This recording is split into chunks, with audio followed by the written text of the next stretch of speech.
जाबा जोङो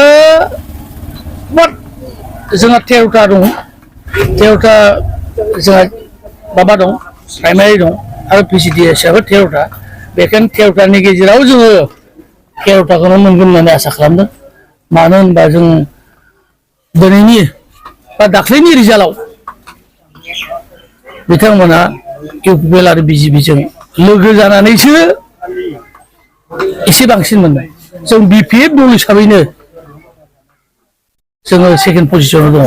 बिथांमोना मोननैजों मोनसे जानानैसो बुरजा मोनदों। जोङो जुदि मोनसेयावनो जों 23,000 मोननो हादों। बे बुस्थुआ फैगौ 2025 मायथाइयाव बे फैगौ बिटिसि इलेक्सननि आगोल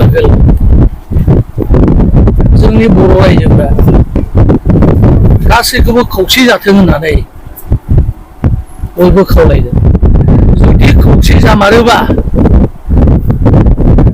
फैगौ बिटिसि इलेक्सनाव जों मोननैबो दलजों बिटिसिआव गभर्नमेन्ट बानायनो हागोन ना बे 100% बेखौ रायजोफ्रा लुबैदों। आरो दा दिनै लुबैनायनि गेजेराव जोंहाबो बिपिएफ दल हिसाबै मोनसे राजनिति दं, इउपिपिएलआबो मोनसे राजनिति हान्जा। दा मोननैनि गेजेराव जोंनि गेजेराव दा गेजेराव रायलायनो थाखाय जोंनि बिपिएफ दलनिफ्रायबो जोंनि आगोलनि डिपुटि चिफ दानि एमसिएलए खाम्फा बरगयारी आरो दानि एमएलए रबिराम नार्जारी आरो इउपिपिएलनि एमपि राज्यो सभानि रोंगोरा नार्जारी आरो दानि आसामनि मिनिस्टार बिटिसिनि इउजि ब्रह्म बिथांमोननि गेजेराव रायलायबाय थादों।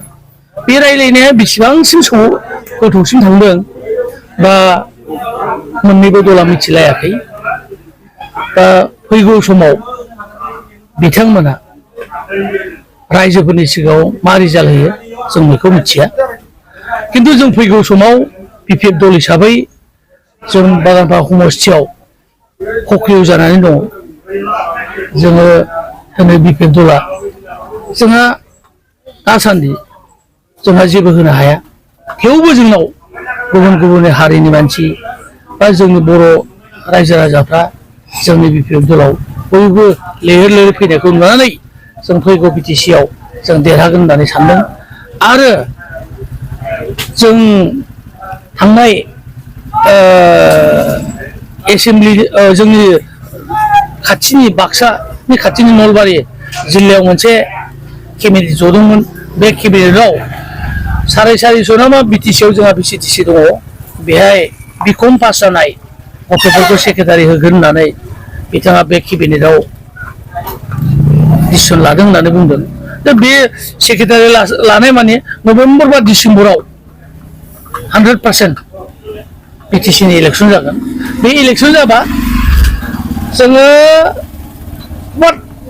जोंहा 13टा दं 13टा जोंहा माबा दं प्राइमारि दं आरो पिसिडि हिसाबै 13टा बेखायनो 13टानि गेजेराव जोङो 13टाखौनो मोनगोन होननानै आसा खालामदों। मानो होनबा जों दिनैनि बा दाख्लैनि रिजाल्टआव बिथांमोना इउपिपिएल आरो बिजेपिजों लोगो जानानैसो एसे बांसिन मोनदों। जों बिपिएफ दल हिसाबैनो जोङो सेकेन्ड पजिशनाव दङ। बिथांमोना मोननैजों मोनसे जानानैसो बुरजा मोनदों। जोङो जुदि मोनसेयावनो जों 23,000 मोननो हादों। 23,000 बिसोरो एसे बारा मोनदों। बेहाय बारा पार्टिबो गैया। बेखायनो जों फैगौ बे माबा इलेक्सनाव पिसिडिसि इलेक्सनाव जों फुरा बागानफारा समस्ति हिसाबै जों दखल खालामनो हागोन होननानै आखाबादि।